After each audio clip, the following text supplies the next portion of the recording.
Dateline. Good evening and welcome to Dateline NBC. I'm Lance. Tonight's top story, genocide. For those of you who don't know what a genocide is, it is the mass murder of people. Over 900,000 people have been killed in Uganda, and that number is rising.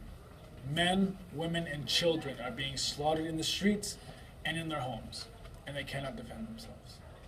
There have been two of the mass genocides in the last 20 years, from 1971 to 1979, and 1980 to 1986. We now go to Morgan with more on this story. Coming to you live from Uganda, it's Morgan Passion. It's 1987, having the genocide just ending. It all started in 1971 when President Milton Obote was overthrown in the military coup led by Idi Amin.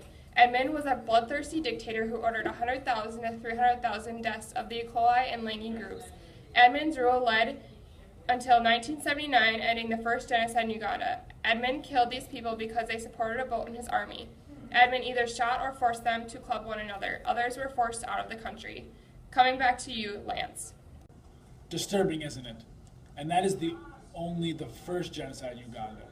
Telling you about the second genocide, here's Adrian. In 1980, Milton Obote came to power again as president and began another genocide. Milton went against the Bangda people. By 1984, about 250,000 Ugandans were living in exile. Obote ruled until July 27, 1985. When he fled to Zambia, Uganda had the worst massive human rights. The National Resistance Army came to take over Uganda, starting a civil war. The Okello government murdered civilians in order to destroy the National Resistance Army's support. The entire society of Uganda was being destroyed physically, culturally, socially, and economically. Enough about the past, let's get to the present. A group called the Lord's Resistance has sparked and fueled this conflict from the very beginning, and still are today. For more about this, let's go to Morgan. In 1986-2006, the Lord's Resistance Army, or the LRA, killed tens of thousands of people in northern Uganda. They also abducted thousands of children to serve as soldiers and slaves.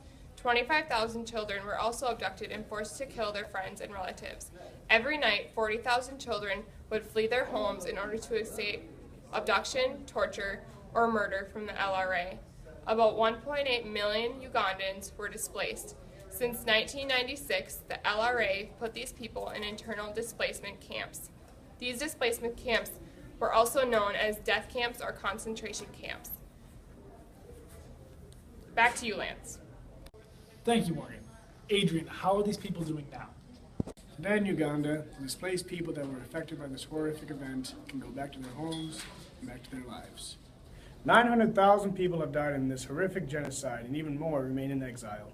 This is happening all over the world, and there are very few countries who put in any effort to stop it. This can be prevented. We can stop men like Idi Amin and Milton Obote. Peace is achievable. Thank you for watching.